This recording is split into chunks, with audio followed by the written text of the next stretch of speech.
Welcome to Shayana சமையல். இப்போ நம்ம வந்து முட்டை பப்ஸ் வந்து செய்ய போகிறோம் வீட்லேயே. அதுக்கு வந்து தேவையான பொருட்கள் மைதா 2 கப்பு மைதா எடுத்துருக்கிறேன், உப்பு தேவையான அளவு, நெய் கொஞ்சம், சோடா உப்பு ஒரு பிஞ்சு, தண்ணி தேவையான அளவு. அதுக்கு வந்து இப்போ முட்டையை வந்து நம்ம வந்து வேக வச்சு எடுக்கணும், அவிச்சு எடுக்கணும். 4 முட்டை இப்போ எடுத்துருக்கிறேன். பல்லாரி வெங்காயம் வந்து சின்னதாக இருக்கிறதுனால 4 எடுத்துருக்குறேன்.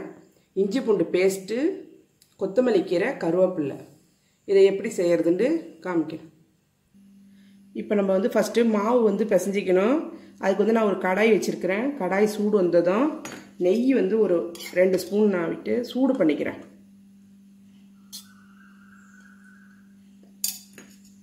நெய் வந்து லைட்டாக சூடு வந்ததும் நம்ம இந்த மாவு வந்து பிசைஞ்சு எடுத்துடணும்.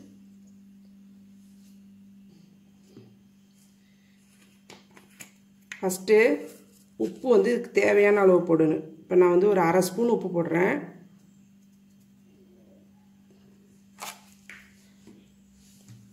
சோடா உப்பு வந்து ஒரு 1/4 ஸ்பூனு.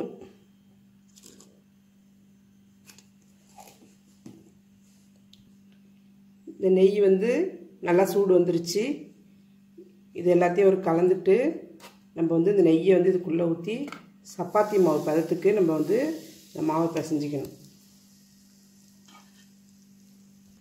இப்போ நெய் சூடாக இருக்கிறதுனால லைட்டாக அந்தமாரி கலந்துட்டு நம்ம வந்து அப்புறம் கையாலேயே நம்ம வந்து சப்பாத்தி மாவு பதத்துக்கு பிசைஞ்சிக்குவோம். நான் பிசைஞ்சிட்டு நல்லா அந்தமாரி ஒரு 5 நிமிஷம் போல் நல்லா பிசைஞ்சு இது மாதிரி எடுத்துக்கோங்க. இது வந்து ஒரு 1/2 மணி நேரம் வந்து நம்ம ஊற வைப்போம்.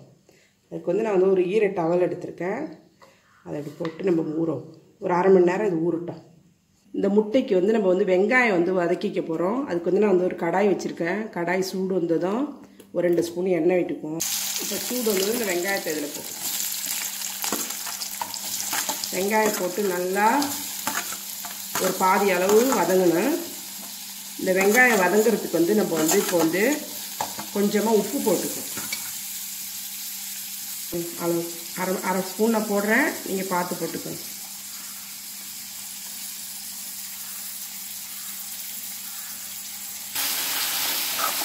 நம்ம உப்பு போட்டு நல்லா இந்த மாதிரி ஒரு முக்கால் பதத்துக்கு இந்த வெங்காயத்தை வந்து நம்ம வேக வச்சுக்குவோம். இந்த கருவேப்பிலை இது கூட வந்து நம்ம சேர்த்துக்குவோம். கொஞ்சமாக நான் கருவேப்பிலை எடுத்துருக்கேன். மல்லிக்கீரை கொஞ்சம் கட் பண்ணி வச்சுருக்கேன், அதையும் இது கூட நம்ம சேர்த்துக்குவோம். ரெண்டும் நல்லா வதங்கி வெந்து வரணும் வெங்காயம் நல்லா. இது கூட நம்ம இஞ்சி பூண்டு பேஸ்ட்டையும் இது கூட நம்ம சேர்த்துக்கோம். பச்சை வாசனை போகிற வரைக்கும் இஞ்சி பூண்டு பேஸ்ட்டு நல்லா வதங்கி வரும். ஒரு 1/2 ஸ்பூன் மஞ்சள் தூள், 1 ஸ்பூன் மிளகாய் தூள், 1 ஸ்பூன் கறி மசாலா இது கூட நம்ம வந்து சேர்த்துக்க போகிறோம்.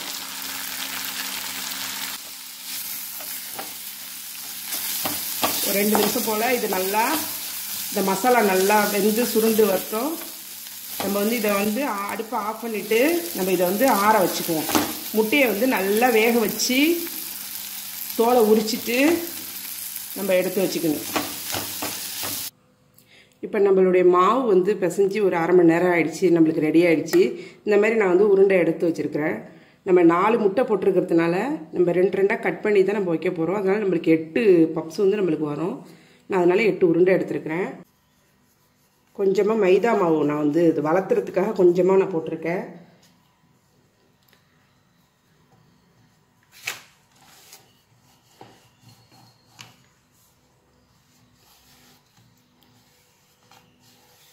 நல்லா இந்த மாதிரி மெலிசாக நம்ம வந்து வளர்த்திக்கலாம்.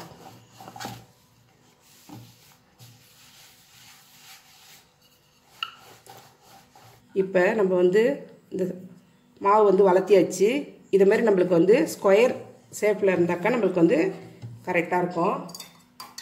கட்டமாக இருக்கணும் இந்த மாதிரி. இதில் வந்து நம்ம கொஞ்சமாக இதில் நெய் தடவிக்கும். நெய் நல்லா இந்த மாதிரி தடவுனா தான் உங்களுக்கு வந்து அடுக்கடுக்காக இருக்கும் பப்ஸு. இது வந்து இந்த மாதிரியும் இது வந்து இந்த மாதிரியும் மடித்து விட்டுட்டு இது வந்து இப்படி இது இந்த மாதிரி அவ்வளோதான். இப்போ இதே போல் ரெண்டாவது இது நம்ம மாவு வந்து வளர்த்தியாச்சு. நெய் இதுலேயும் அதேமாரி நம்ம வந்து ஃபுல்லாக நெய் தடவிட்டு இதையும் அதேமாரி நம்ம வந்து மடித்து எடுத்துப்போம். இப்போ ஃபுல்லாக தடையாச்சு. ஃபஸ்ட்டு வந்து இந்த மாதிரி, அடுத்தது இந்த மாதிரி நல்லா அமுத்தி வச்சுக்கோம். இதே போல் எல்லாத்தையும் நம்ம செஞ்சு வச்சுக்கோம். இப்போ நம்மளுடைய மாவு வந்து ரெடி ஆகிடுச்சு. இது எல்லாத்தையும் நம்ம இப்போ செஞ்சாச்சு. இதை ஃப்ரிட்ஜில் வந்து நம்ம ஒரு அரை மணி நேரம் வந்து நம்ம வச்சு எடுத்து அதுக்கப்புறம் தான் நம்ம இதை செய்யணும். இப்போ நான் வந்து இதை வந்து ஃப்ரிட்ஜில் வைக்க போகிறேன். இப்போ நம்மளுடைய மாவு வந்து ரெடி ஆகிடுச்சு. ஃப்ரிட்ஜில் வச்சு நான் எடுத்தது இப்போ ரெடி ஆகிடுச்சு. இதை நான் வளர்த்தி நான் எப்படி இதை வைக்கிறதுன்னு நான் உங்களுக்கு செஞ்சு காமிக்கிறேன்.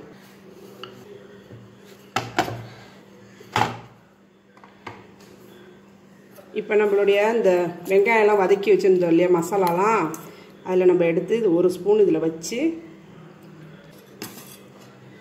இப்போ இந்த முட்டையை வந்து நான் ரெண்டாக கட் பண்ணி வச்சுருக்கேன். அவிச்சி வேக வச்சு உரித்த முட்டை இது ரெண்டாக கட் பண்ணி இதில் ஒன்று எடுத்து இந்த மாதிரி வச்சுட்டு,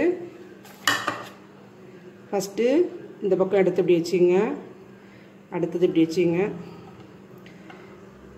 அடுத்தது இப்படி வச்சு அமுத்தி விட்டுட்டு இதையும் அப்படி வச்சு மடித்து விட்டுக்கணும். மடித்து நல்லா இந்த மாதிரி அமுத்தி விட்டுக்கணும்.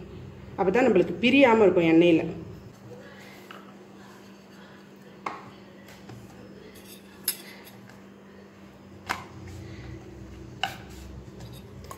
அதே போல் ஒரு ஸ்பூன் எடுத்து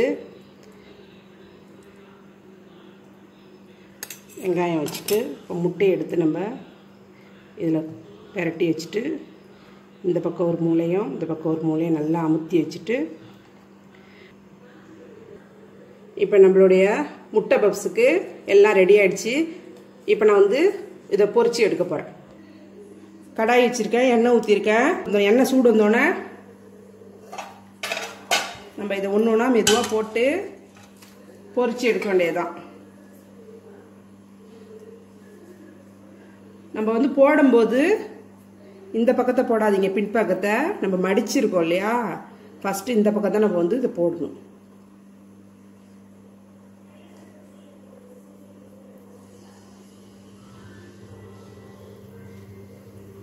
மிதமான சூடு இருந்தால் போதும், ரொம்ப சூட வேண்டாம், ரொம்ப கம்மியாக இருக்க வேண்டாம். இப்போ ஃபஸ்ட்டு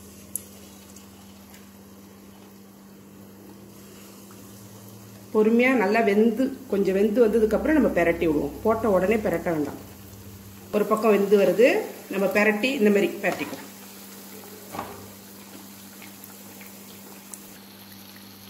இப்போ நம்மளுடைய பப்ஸ் வந்து வெந்து நல்லா அழகாக செவந்து வந்துருச்சு, ரெடி ஆகிடுச்சு.